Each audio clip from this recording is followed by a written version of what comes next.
Shortcut ले लो तनी। तो शॉर्टकट का है? काहे कि हमरा से सबर निकल तोहरा वजह से। अपेक्षा हम हूं ना, रिलैक्स।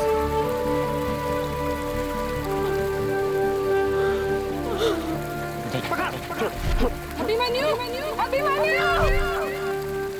अपेक्षा!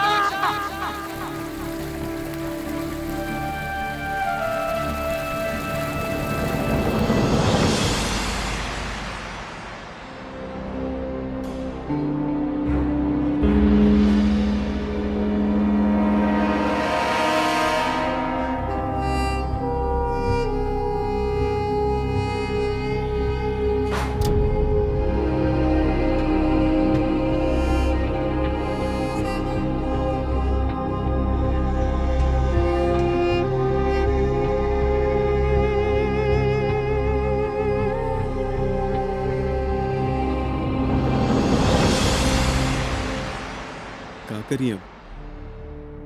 कुछ कर भी तो ना सके नहीं।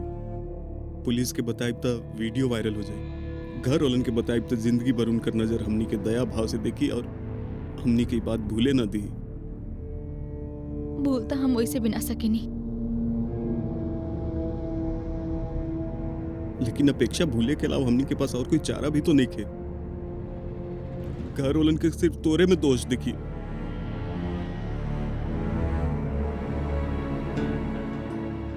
देखा अपेक्षा, अपेक्षा हम जाना था नहीं, ये बात भूलल आसान नहीं खे, लेकिन हमनी के भूले के होखी। हमनी के कौनो भी तरह ही बात के भूले के होखी। हमनी के कौनो भी तरह नॉर्मल रहे के होखी। नॉर्मल बने के पड़ी हमनी के।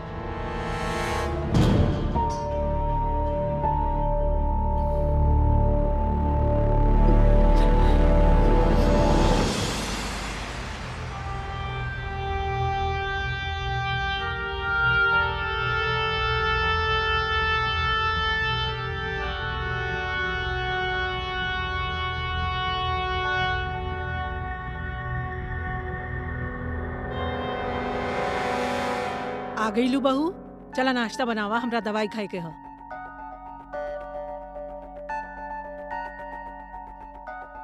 अपेक्षा, अरे ऐसे झटका मारा ताड़ू जैसे करंट लग गई हो। चला जल्दी नाश्ता बनावा, हमरा दवाई खाए के ह। चला जल्दी करा।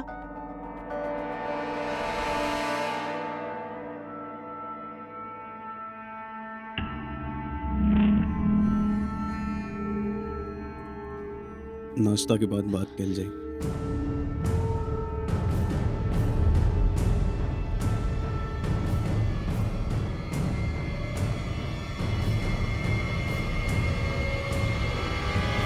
जब भी टीवी खोला दूगो ही खबर, या तो लड़की घर से भाग गई या तो लड़की के रेप हो गई।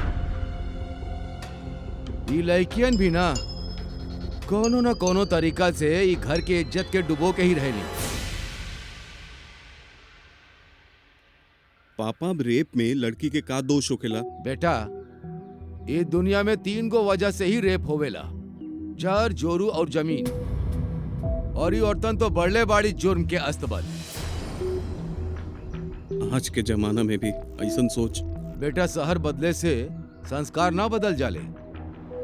भले हम यूपी से आके मुंबई में बस गल बानी, बाकी अभी भी हमार संस्कार वह जमीन वाला बा। रउआ लोग भी ना सवेरे सवेरे का बात लेके बैठ गई नहीं। भगवान के नाम ले ही मन और घर दोनों शांत रही। बेटा, सूरज सर पे चढ़ाई, आज बहू नाश्ता दी कि ना? लाई माँ जी, ना बेटा, हमार हो गई, बाबूजी के पूछा। ना बेटा, हो गई।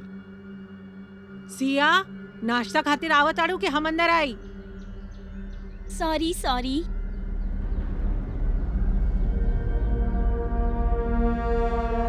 भैया, कॉलेज ट्रिप खातिर थोड़ा पैसा चाहत रहे। ठीक बा, हम ट्रांसफर करत नहीं। Thank you. नालायक, जब देखा पैसा खर्चा करत रहेले। ट्रिप ट्रिप पढ़ाई भी होता कि ना? माँ सुबह सुबह ज्ञान दे रहल बानी आप। ज्ञान दिखाई तो के देखा तानी रहुआ। देखा तानी तोहरे पे तो गइल बिया। रहुआ भी एक भी मौका मत छोड़ी हमरा ताना मारे के। सीधा से खा। का इधर अलबानी?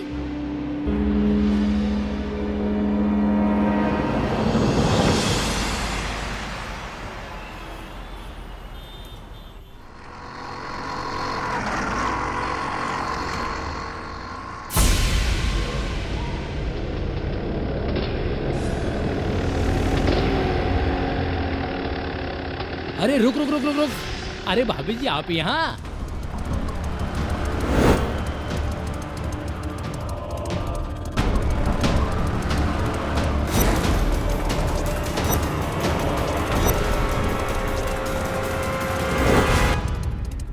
अरे ये तो अपने इलाके के निकल लिए यार। अरे भाभी, अरे आई कहीं चले के बाद हम इनके छोड़ देते नहीं। आई ना, अरे आई ना। बहुत जगह बा। भाभी जी अरे सुना था। हाय हाय भाभी जी के कमर पे तिल तो गजब बा।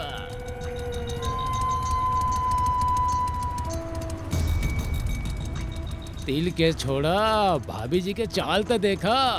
ठुमक ठुमक ठुमक ठुमक ठुमक ठुमक। भाभी जी अरे भाभी जी मान गई। आई भाभी जी आई ना, आई बैठी।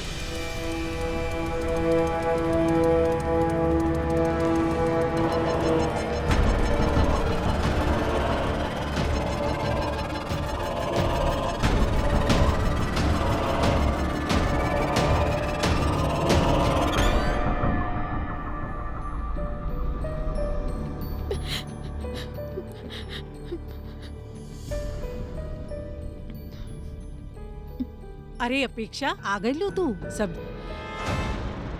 सब्जी ना ले लो? हम बाजार ना जाए। काहे? और सब्जी ना ले लो तो खाइब का? घर में कोनो सब्जी नहीं खे। हम ना लेके आए, आप लेके आ जाए प्लीज। हाँ? बाजार भी अब हम जाई। सब काम हम ही करब तो तू का करबू? ये घर में तो केहू के कुछ समझी में ना आवता। एक के बोला तो पढ़ाई के बहाना बनावेले, दूसरा है तो कुछ समझ में ही ना आवता।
ओ बहू रानी, कब से यहीं बैठल बाड़ू? खाना वाना ना बनाए के हका?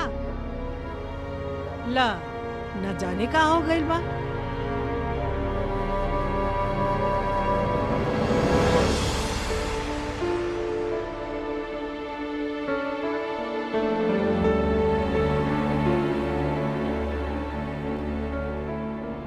आज संडे बा, फिल्म देखे चलल जाओ।